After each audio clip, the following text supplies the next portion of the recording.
যদি মই প্ৰথমটো ভিডিঅ'ত মৌলিক সংখ্যা আৰু যৌগিক সংখ্যাৰ ওপৰত আলোচনা কৰিছিলোঁ, তথাপিতো আজি মই ভিডিঅ'টো পুনৰ মৌলিক সংখ্যা আৰু যৌগিক সংখ্যাৰ পৰাই আৰম্ভ কৰিছোঁ। মৌলিক সংখ্যাক ইংৰাজীত কোৱা হয় প্ৰাইম নাম্বাৰ আৰু যৌগিক সংখ্যাক ইংৰাজীত কোৱা হয় কম্প'জিট নাম্বাৰ। এতিয়া মৌলিক সংখ্যা আৰু যৌগিক সংখ্যা বুজাবলৈ প্ৰথমতে মই এটা সংখ্যা লৈছোঁ 12। 12 সংখ্যাটোক বাৰ গ'ল 12 একে 12 মানে একৰ লগত 12 পূৰণ কৰিলে আমি 12 পাওঁ।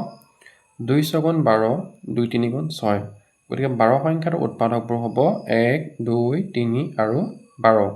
এই 12 সংখ্যাটোত 1 আৰু 12 উৎপাদক হিচাপে থকাৰ উপৰিও দুটা অন্য সংখ্যাও আছে, গতিকে সেই সংখ্যাটো হ'ব যৌগিক সংখ্যা। মানে যিবিলাক সংখ্যাৰ উৎপাদকত সংখ্যাটো নিজেই আৰু 1 থকাৰ উপৰিও অন্য সংখ্যা থাকে তাক ক'ব যৌগিক সংখ্যা। এতিয়া মই উদাহৰণ হিচাপে 5 সংখ্যাটো বা 3 সংখ্যাটো লওঁ। 3 মাত্ৰ অকল কি হয় 1 আৰু 3ৰেহে বাৰ যায়, মানে সংখ্যাটো নিজেতো বাৰ যাবই, লগতে 1ৰে বাৰ গ'ল। এনেকুৱা ধৰণৰ সংখ্যাবোৰক কি বুলি কয়? মৌলিক সংখ্যা বুলি কয়। মানে যিবিলাক সংখ্যাৰ উৎপাদকত সংখ্যাটো নিজেই আৰু 1 থাকে তাক মৌলিক বুলি কয়, আৰু যিবিলাক সংখ্যাৰ উৎপাদকত সংখ্যাটো নিজেই আৰু 1 থকাৰ উপৰিও অন্য সংখ্যা থাকে তাক যৌগিক সংখ্যা বা কম্প'জিট নাম্বাৰ বুলি কয়। এতিয়া আটাইতকৈ সৰু মৌলিক সংখ্যা যাক আমি কওঁ প্ৰাইম নাম্বাৰ। এই প্ৰাইম নাম্বাৰবিলাক কি কি হ'ব? আটাইতকৈ সৰু যিটো প্ৰাইম নাম্বাৰ হ'ল এইটো ক'ৰ পৰা আৰম্ভ হ'ব? 2ৰ পৰা। তাৰ পাছত আহিব 3, 4 সংখ্যাটো নাহে, 4টো হ'ব যৌগিক, 5টো আহিব, 7টো আহিব, 9 সংখ্যাটো নাহে কাৰণ 9 3ৰে বাৰ যায়। 9 তোমাৰ হ'লে কি হ'ব? 9 তোমাৰ 1 9 গুণ কি?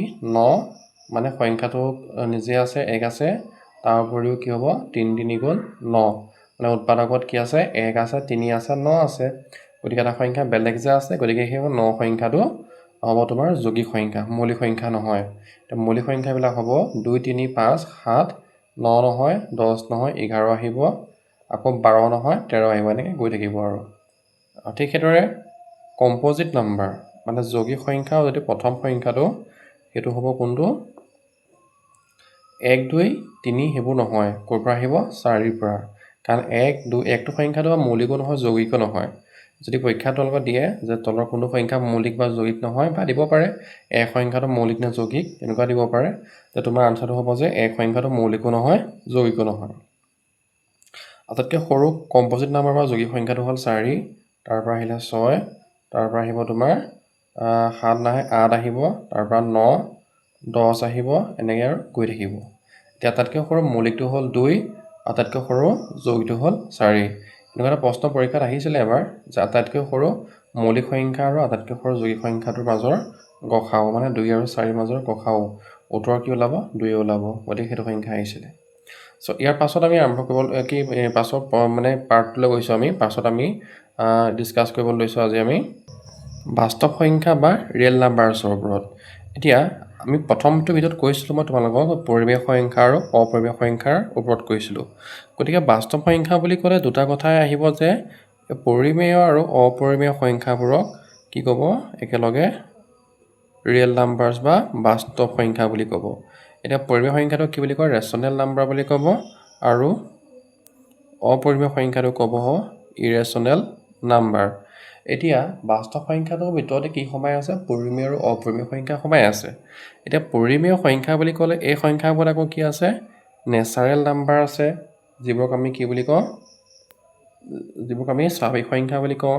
তাৰপাছত ইয়াতে সোমাই আছে আকৌ হোল নাম্বাৰছ আছে, ইয়াতে সোমাই আছে ইণ্টিজাৰ আছে, হ'লে এই গোটেইবিলাক সংখ্যা মিলি পেলাই হৈছে তোমাৰ ৰেচনেল বা পৰিমেয় সংখ্যা।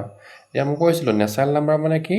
আমি সংখ্যাবিলাক ক'ৰ পৰা সাধাৰণতে লিখোঁ? সংখ্যাবিলাক আমি মানে গণনা কৰিবলৈ 1ৰ পৰা আৰম্ভ কৰোঁ, 1 2 3 4 5 6 ইত্যাদি ধৰণে। এই সংখ্যাবোৰক কি বুলি কোৱা হ'ব? স্বাভাৱিক সংখ্যা বা নেচাৰেল নাম্বাৰ বোলে। আৰু যেতিয়া সংখ্যাবিলাক ক'ৰ পৰা আৰম্ভ হ'ব? 0ৰ পৰা আৰম্ভ হ'ব, তাক তেতিয়া কি বুলি ক'ব? পূৰ্ণ সংখ্যা বুলি ক'ব। এই ধনাত্মক সংখ্যাবিলাক সদায় কি হয়? পজিটিভ, মানে সদায় কি হয়? যোগাত্মক সংখ্যা হয়। আনহাতে এই 0ৰ বাওঁফালে যিবিলাক সংখ্যা থাকে এইবিলাক হ'ল ঋণাত্মক, মানে -1 -2 -3 এনেকুৱা ধৰণৰ, গতিকে সংখ্যাবিলাক হ'ল ঋণাত্মক সংখ্যা। এতিয়া এই যোগাত্মক সংখ্যাবোৰ, ঋণাত্মক সংখ্যাবোৰ আৰু মাজত কি আছে? 0, এই গোটেই সংখ্যাবোৰ একেলগে কি বুলি কোৱা হয়? অখণ্ড সংখ্যা বা ইণ্টিজাৰ বুলি কয়। এতিয়া এই natural number, whole number, integer এই গোটেই সংখ্যাবিলাক মিলি পেলাই হয়গৈ ৰেচনেল বা পৰিমেয় সংখ্যা। এতিয়া পৰিমেয় সংখ্যা মানে হ'ল যিবিলাক সংখ্যাক p/q আকাৰত লিখিব পাৰি, য'ত q কেতিয়াও শূন্য হ'ব নোৱাৰে। উদাহৰণস্বৰূপে শূন্য সংখ্যাটো হ'ব পৰিমেয় সংখ্যা, কাৰণ তললৈ কি আছে ইয়াৰ 1 এটা আছে, য'ত শূন্যটো হ'ল লব আৰু 1টো হ'ল হৰ। তেনেকৈ -2/3 হ'ব পৰিমেয় সংখ্যা বা 5টো হ'ব পৰিমেয় সংখ্যা। এইবিলাক হ'ল পৰিমেয় সংখ্যা। আৰু যিবিলাক সংখ্যাক p/q আগত এনেধৰণে লিখিব নোৱাৰি, সেইবোৰক কোৱা হ'ব অপৰিমেয় সংখ্যা। উদাহৰণস্বৰূপে √2 সংখ্যাটোক আমি p/q আগত লিখিব নোৱাৰোঁ, কাৰণ তললৈ ইয়াৰ 1 নাথাকে। √3 সংখ্যাটো আমি অপৰিমেয় সংখ্যা, ইয়াক p/q আগত লিখিব নোৱাৰোঁ। আৰু যিবিলাক সংখ্যাৰ দশমিক বিস্তৃতি কি হয়, অপৰিসমাপ্ত আৰু ৰিপিটেড নাম্বাৰ নহয়, মানে পুনৰাবৃত্ত নহয়, যেনেকৈ 0.73546117 গৈ থাকিব, এইটো হ'ল তোমাৰ অপৰিমেয় সংখ্যা। এইবোৰ কোৱা হয় তোমাৰ অপৰিমেয় সংখ্যা, কাৰণ এইবোৰ p/q আগত লিখিব নোৱাৰি। এতিয়া আমি গম পালোঁ পৰিমেয় আৰু অপৰিমেয় কথা গম পাই গ'লোঁ, আৰু সেই গোটেই পৰিমেয় আৰু অপৰিমেয় সংখ্যাবোৰ একেলগে কি বুলি ক'ব, বাস্তৱ সংখ্যা বুলি ক'ব। ঠিক আছে, বুজি পালা? এতিয়া আমি আলোচনা কৰিব লৈছোঁ কমপ্লেক্স নাম্বাৰ বা জটিল সংখ্যাৰ ওপৰত। এই সংখ্যাটো আলোচনা কৰাৰ আগতে আমি প্ৰথমতে এটা উদাহৰণ চাই লওঁ আহা। আমাৰ ওচৰত এটা ৰাশি বা এটা সমীকৰণ আছিলে x² - 4 = 0। কি আছে আমাৰ ওচৰত x² - 4 = 0। যদি আমি সমীকৰণটো সমাধান কৰিবলৈ যাওঁ, তেতিয়া আমি কি পাম, x² পাম, এইটো বিয়োগ কৰা আছে, এইফালে হৈ গ'ল যোগ। আৰু এতিয়া কি হ'ব, xটো বড় সংখ্যা হয়, 4ও কি সংখ্যা এটা বড় সংখ্যা, গতিকে ইয়াৰ যিটো মূল হ'ব সেইটো হ'ব +-2, কাৰণ 4টো বড় সংখ্যা, স্কোৱাৰ কৰিলে আমি কি পাম, স্কোৱাৰ ৰুট দিলে আমি 2 পাম। ঠিক আছে, এইটো গম পালা, বুজি পালা? যদিহে এই বস্তুকে যদি আমি কৰিবলৈ যাওঁ আকৌ বেলেগ এটা উদাহৰণ লৈ এনেকৈ যে এইটো লৈছোঁ আমি x² + 4 = 0। ঠিক আছে, ইয়াত মাইনাছ চিন আছিলে, ইয়াত মই প্লাছ চিন লৈছোঁ। তেতিয়া কি হ'ব, x² = এইফালে -4 হৈ যাব। এতিয়া x = আমি কি লিখিম, √(-4) লিখিম। ঠিক আছে, এতিয়া যেতিয়া আমি ইয়াত √(-4) লিখিলোঁ, এতিয়া ইয়াৰ মূলটো আমি কি পাম, যিটো মূল হ'ব -4ৰ, ইয়াৰ মূলটো কি পাম, এতিয়া আমি ইয়াৰ মূলটো তোমাৰ কি হ'ব, যেনেকৈ আমি ইয়াত +-2 পাইছিলোঁ, তেনেকৈ +-2 পামনে আমি, নাপাওঁ। কাৰণটো কেলৈ, ইয়াত আছিলে এইটো +4 আছিলে, এইফালে -4 হৈ গ'ল, ইয়াত -4 আছিলে, এইফালে +4 হ'ল, কিন্তু ইয়াত কি হ'ল তোমাৰ মাইনাছ চিন থকাৰ কাৰণে আমি মূলটো আমি কি নাপাওঁ, এনেকৈ 2 বা +-2 এনেকৈ নাপামগৈ। গতিকে তোমাৰ সেইটো কাৰণে এইটো হ'ব, এইটো কি বুলি ক'ব, জটিল সংখ্যা বুলি ক'ব। এই সংখ্যাবোৰৰ ৰূপটো এনেকুৱা হয় যে a + ib, ইয়াক ৰূপটো কেনেকুৱা হয়, a + ib আকাৰৰ হয়। যদিহে মই ভালকৈ চাবলৈ যাওঁ, তেতিয়া আহাচোন অকণমান চাই লওঁ মই ইয়াৰ ওপৰত। ইয়াত কমপ্লেক্স নাম্বাৰক জেডে বুজাইছে, গতিকে z = a + ib। চ' দুটা পাৰ্টছ আছে, a পাৰ্টটো হ'ল ৰিয়েল পাৰ্ট, আৰু যিটো পাৰ্ট আছিলে ib সেইটো হ'ল ইমাজিনেৰী পাৰ্ট। ইয়াত i মানে হ'ল ইমাজিনেৰী নাম্বাৰ, যাক তোমাৰ আইওটা বুলি ক'ব পাৰি, আৰু ইফালে আছে তোমাৰ ৰিয়েল নাম্বাৰ, যিটো বি পাৰ্টে বুজাইছে। এতিয়া এই আইৰ ক্ষেত্ৰত আমি ডিভিজিবিলিটিৰ ৰুল বা বিভাজ্যতাৰ পৰীক্ষা বা বিভাজ্যতাৰ নিয়মৰ ওপৰত অকণমান চাওঁ আহাচোন। ইয়াত প্ৰথমতে লিখা আছিলে এ নাম্বাৰ ইজ ডিভিজিবল বাই, যে এটা নম্বৰক কেতিয়া 2ৰে বাৰ যাব বা বিভাজ্য হ'ব। যেতিয়া এটা সংখ্যাৰ শেষত 0, 2, 4, 6 বা 8 থাকিব, তেতিয়া সেই সংখ্যাটোক 2ৰে বাৰ যাব, বা যদি সংখ্যাটো ইভেন নাম্বাৰ বা যুগ্ম সংখ্যা হয়, তেতিয়াও সংখ্যাটো 2ৰে বাৰ যাব। আকৌ এটা সংখ্যাক 3ৰে বাৰ কেতিয়া যাব বা 3ৰে বিভাজ্য কেতিয়া হ'ব, যদিহে সংখ্যাটোৰ যিটো মানে মুঠ সংখ্যা, যেতিয়া অংক আছে, অংককেইটাৰ যোগফল যদি 3ৰ বিভাজ্য হয় বা 3ৰে বাৰ্য হয়, তেতিয়া সেই সংখ্যাটোক 3ৰে বিভাজ্য হ'ব। ইয়াৰ পাছতে 4ৰ বিভাজ্যতা, যেটা সংখ্যাক 4ৰে বাৰ যাব, যেতিয়া কি কৈছে ইয়াতে, if the last 2 digit is divisible by 4, যদি লাষ্টৰ দুটা সংখ্যা কি হ'ব, 4ৰে বাৰ যাব। যদি আমি উদাহৰণস্বৰূপে 120 সংখ্যাটো লওঁ, 120ৰ শেষত 2 0 20 আছে, 20ক 4ৰে বাৰ যায়, 5 4 × 20, গতিকে গোটেই 120 সংখ্যাটো কি হ'ব, 4ৰে বিভাজ্য হ'ব। তেনেকৈ যদি মই লওঁ, ছাপ'জ 228, লাষ্টত আছে 2 2 28, 4ৰে বাৰ যায়, গতিকে সেই গোটেই 228 সংখ্যাটো কি হ'ব, 4ৰ বিভাজ্য বা 4ৰে বাৰ যাব। এইবাৰ চাওঁ আমি 5ৰ বিভাজ্যতা। এটা সংখ্যাক 5ৰে কেতিয়া বাৰ যাব, যদি সংখ্যাটোৰ শেষত 0 বা 5 থাকে, তেতিয়া সেই সংখ্যাটো 5ৰে বিভাজ্য বা 5ৰে তাক বাৰ যাব। এতিয়া যদি এটা সংখ্যাক 6ৰে হৰণ কৰিব বা বিভাজ্য হ'বলগীয়া হয়, যদি সংখ্যাটো 2 আৰু 3 দুয়োটাই বিভাজ্য হয় তেতিয়া সংখ্যাটো 6ৰো বিভাজ্য হ'ব। তাৰপাছতে 7ৰ বিভাজ্যতা তাত লিখা আছে the double the last digit then subtract it from the rest of the number repeat if needed the difference should be divisible by 7 including 0 মানে কি কৈছে double the last digit লাষ্টৰ দুটা সংখ্যা then subtract কৰিবলৈ কৈছে it from the rest of the two number তাক তোমাৰ যেটো সংখ্যা বাকি গ'ল তাক তাৰপৰা বিয়োগ কৰিবলৈ কৈছে আৰু যদিহে তোমাৰ কি হয় বেছি দীঘলীয়া সংখ্যা হয় ৰিপিট কৰিবলৈ কৈছে আৰু ডিফাৰেন্সটো যদি কি হয় 7ৰ বিভাজ্য বা 0 হয় তেতিয়া সেই সংখ্যাটো কি হ'ব 7ৰে বাৰ যাব মানে সংখ্যাটো সাপোজ 5টা সংখ্যা আছে বা 3টা সংখ্যা আছে তাৰ প্ৰথম দুটা মই সংখ্যা সেই শেষৰটা সংখ্যা মই ললো আৰু প্ৰথম দুটা সংখ্যা ললো তাৰ বিয়োগফলটো যদি 7 বা 7ৰ গুণিতক হয় বা 0 হয় তেতিয়া সেই সংখ্যাটো 7ৰে বাৰ যাব তাৰ পাছতে 8ৰ যে ডিভিজিবিলিটি আছে যদি এটা সংখ্যাৰ কি হয় শেষত the last 3 digit যদি 3টা সংখ্যা থাকে সেই 3টা সংখ্যা যদি কি হয় 8ৰে বাৰ যায় তেতিয়া সেই সংখ্যাটো কি হ'ব 8ৰে বিভাজ্য সাপোজ এটা সংখ্যা আছে যেনিবা সংখ্যাটো হ'ল যেনিবা কি 8ৰে বাৰ যোৱা সংখ্যা আছে লাষ্টত 3টা সংখ্যা আছে 3টা সংখ্যা কি 8ৰে বাৰ যায় তেতিয়া গোটেই সংখ্যাটো কি হ'ব 8ৰে হৰণ কৰিব পাৰি উদাহৰণস্বৰূপে যেনিবা 1112 সংখ্যাটো আছে এতিয়া 112 কি হয় 8ৰে বাৰ যায় এতিয়া গোটেই সংখ্যা যেটো আছে 1112 গোটেই সংখ্যাটো কি হ'ব 8ৰ বিভাজ্য বা 8ৰে বাৰ যাব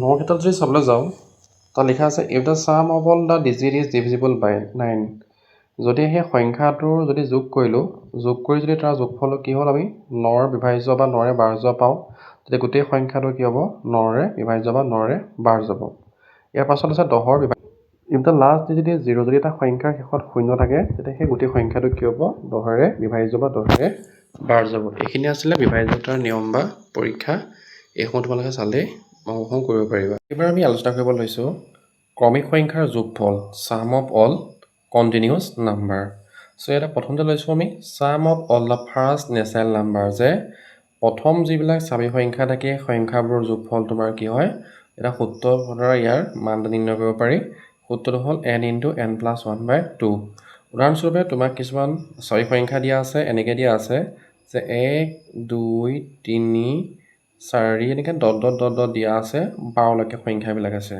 যদি 3টা সংখ্যা থাকে 1 2 3 যোগ কৰিলে হ'ল 2 কে 3 3 3 6 হৈ যাব কিন্তু সংখ্যাবিলাক কি 12 লৈকে আছে এতিয়া তুমি কেনেকৈ যোগ কৰিবা এতিয়া সংখ্যাটো আমি এনেকৈ যোগ কৰি চাবলৈ আমাৰ সময়টো অভাৱ হ'ব বা তুমি এইটো 12 লৈকে যোগ কৰিলাই যেনিবা কিন্তু যদি সংখ্যাবিলাক এনেকৈ 1 2 3 4 এনেকৈ দি তোমাক 50 লৈকে দি দিয়ে তুমি এতিয়া কেনেকৈ যোগ কৰিবা কাৰণ এনেকৈতো যোগ কৰাটো সম্ভৱ নহয় গতিকে তাৰ যেটো সূত্ৰ আছে সূত্ৰটো হ'ব n * n + 1/2 এই সূত্ৰৰ সহায়ত আমি কি কৰিব পাৰো তাৰ যোগফলটো উলিয়াব পাৰো কেনেকৈ হ'ব n ৰ মানটো ইয়াত কিমান 50 ইনটু কি আছে n + 1 মানে 50 + 1 হ'ব আৰু ডিভাইড বাই কি 2 2 বাৰ গ'ল 50ক 25 বাৰ 2 25 50 এইফালে আছে 25 আৰু 50 একে কি হ'ব 51 এই সংখ্যাকেইটা পূৰণ কৰি দিলো 51 পূৰণ 25 5 * 5 5 5 * 25 1 2 * 2 2 5 * 10 5 5 2 7 এইটো 2 হ'ল 1 মানে আনসাৰটো ওলালে আমাৰ 1275 গতিকে আমি সহজ পদ্ধতিত উত্তৰটো উলিয়াই দিব পাৰো এইবিলাক মানে পৰীক্ষাত আহি থাকে এনেকৈ দিয়ে 1 + 2 + এনেকৈ প্লাছ দিব দেই 1 + 2 + 3 + 4 দিব এনেকৈ ডট ডট দি 12 লৈকে দেখিবা এনেকুৱা গতিকে তোমাৰ এইটো গম পাই গ'লা যদি কিছুমান তোমাৰ কি হয় আকৌ ইভেন নাম্বাৰ থাকে যেনেকৈ 2 4 6 আছে বোলে 50 লৈকে আছে তেতিয়া কি কৰিবা আকৌ তাৰ কিন্তু বেলেগ এটা সূত্ৰ হ'ব সেইটো সূত্ৰ হ'ব এনেকুৱা ধৰণৰ বোলে ইয়াত আছে 2 + 4 + 6 + 8 এনেকৈ ডট ডট দি দিলে বোলে এইটো 50 লৈকে আছে এতিয়া ইয়াৰ যেটো ইভেন নাম্বাৰ আছে ন ইভেন নাম্বাৰ কি হয় যুগ্ম সংখ্যা গতিকে এনেকুৱাবিলাক সংখ্যা তোমাৰ সূত্ৰ হ'ব n * n + 1 এই সূত্ৰ কৰিলে আমি ইয়াৰ মানটো পাই যাম কেনেকৈ যে ইয়াত n মানে হ'ল 50 * n + 1 মানে হ'ব 50 + 1 মানে কি পাম 50 পূৰণ 50 একে হৈ গ'ল 51 যদি পূৰণ কৰোঁ তাৰ পূৰণফল কি পাম 50 লগত আমি 51 পূৰণ কৰিলো 0 5 * 5 25 আনসাৰ হ'ব 2550 এইটো হ'ল sum of first even number তেনেকৈ থাকিলে তোমাৰ কোনটো সূত্ৰ হ'ব n * n + 1 আৰু যদিহে হয় sum of all first natural number হলে n into n plus 1 by 2 এটা দেখি পাই নহয় এনেকৈ চিৰিয়েল নাম্বাৰ গ'লে হ'ব এইটো সূত্ৰ আৰু যদি ইভেন নাম্বাৰ যায় তেতিয়াহ'লে এইটো সূত্ৰ আকৌ যদি অড নাম্বাৰ থাকে তেতিয়া কি হ'ব যেতিয়া থাকিব sum of first odd number যে প্ৰথম যিটা অড নাম্বাৰ আছে তাৰ সামটো উলিয়াব লাগে তে এনেকুৱা ধৰণৰ হৈবিলাক হ'লে তোমাৰ এইটো সূত্ৰ হ'ব যে n স্কয়াৰ যে এটা তোমাৰ কি লিখিব ডটেড দিয়া নাথাকিব তাত এনেকৈ সংখ্যাবোৰ যোগ কৰা লাগিব তে কেইটা সংখ্যা আছে ইয়াত এটা দুটা তিনিটা চাৰিটা গতিকে এইটো n স্কয়াৰ মানে এইটো হ'ব 4 স্কয়াৰ উত্তৰটো হ'ব 16 মানে ইয়াত এনেকৈ ডটেড দিয়া নাথাকে বাকী সংখ্যাবোৰ এনেকৈ ডট দিয়া আছিলে তাত এনেকৈ মাৰি সংখ্যাবোৰ যোগফল দিব লাগে কিন্তু ইয়াত কিনে তোমাৰ ডটেড নাই এনে সিৰিয়েলি নাম্বাৰ দিয়া থাকিব এইবিলাক যদি অড নাম্বাৰ হয় আৰু এনেকৈ তোমাৰ ইয়াৰ যিটো মানে যোগফল হ'ব তাৰ সূত্ৰটো হ'ল n স্কয়াৰ এইটো গম পালা ঠিক আছে এতিয়া আমি নেক্সট যাহাচোন আলোচনা কৰোঁ নেক্সট পাৰ্টলৈ যাওঁ আমি এবাৰ আমি ডিসকাস কৰিব লৈছোঁ প্লেস ভ্যালু এণ্ড ফেজ ভ্যালুৰ ওপৰত স্থানীয় মান আৰু নিজা মান গতিকে ইয়াত মই সুবিধাৰ কাৰণে এটা সংখ্যা লৈ লৈছোঁ 57869 গতিকে প্ৰথমতে যদি মই ইয়াৰ পৰা 9 পৰা চাইছোঁ এতিয়া 9 যিটো সংখ্যা আছে আমি 9 কি বুলি কওঁ একক দশক শতক হাজাৰ অযুত নেকি কওঁনে 9 যিটো প্লেস ভ্যালু হ'ব 9 প্লেস ভ্যালুটো তোমাৰ কি হ'ব 9 হয় মানে একক মানে কি হ'ব তোমাৰ একক ঘৰত আছে নে 9 এগুণে কিমান 9 হ'ব গতিকে আৰু ইয়াৰ নিজা মানটো হ'ব সদায় কি হ'ব 9 তো 9 আৰু নিজা মান তাৰপৰা 6 তে 6 তোমাৰ ক্ষেত্ৰত যদি মই চাওঁ 6 টো কি হ'ব একক দশক মানে কি হ'ব 6 ৰ 60 গতিকে ইয়াৰ স্থানীয় মানটো হ'ল কি 60 মানে দশক ঘৰত আছে তাৰপৰা ইয়াৰ নিজা মানটো কি হ'ব 6 হ'ব তাৰপৰা যদি মই 8 ৰ ক্ষেত্ৰত চাওঁ 8 ৰ ক্ষেত্ৰত কি হ'ব একক দশক শতক মানে 8 টো ক'ত আছে শতকৰ ঘৰত আছে আৰু 8 ৰ নিজা মানটো কি 8 হ'ব তাৰপৰা আছে 7 7 টো ক'ত আছে একক দশক শতক হাজাৰৰ ঘৰত আছে গতিকে এইটো হ'ব 7000 আৰু ইয়াৰ নিজা মানটো হ'ব 7 তেনেকৈ 5 যদি চাবলৈ যাওঁ একক দশক শতক হাজাৰ অযুত মানে এইটো হ'ল 10000 ঘৰত আছে গতিকে এইটো 5,50,000 হ'ব আৰু ইয়াৰ নিজা মানটো হ'ল 5 এইটো হ'ল স্থানীয় মান আৰু নিজা মান মানে place value and phase value ঠিক আছে গতিকে আজি আমি এইখিনি বিষয়ে আলোচনা কৰিলোঁ ইয়াৰ নেক্সট পাৰ্টত আমি ডিসকাস কৰিম বাইনাৰী যিখিনি নাম্বাৰছ আছে আৰু ৰোমান নাম্বাৰ আছে তাৰ ওপৰত আমি ডিসকাস কৰিম লগতে যমজ মৌলিক সহমৌলিক এই সংখ্যা যিসমূহ বাকি গ'ল থাকি গ'ল সেইসমূহৰ ওপৰত ডিসকাস কৰিম যদি তোমালোকে এতিয়ালৈকে চেনেলটো ছাবস্ক্ৰাইব কৰা নাই তেতিয়াহ'লে চেনেলটো ছাবস্ক্ৰাইব কৰি ল'বা আৰু ভিডিঅ'টো ভাল পালে লাইক কমেণ্ট কৰি জনাবা আৰু তোমালোকৰ লগৰবোৰৰ লগতো শ্বেয়াৰ কৰি দিবা ধন্যবাদ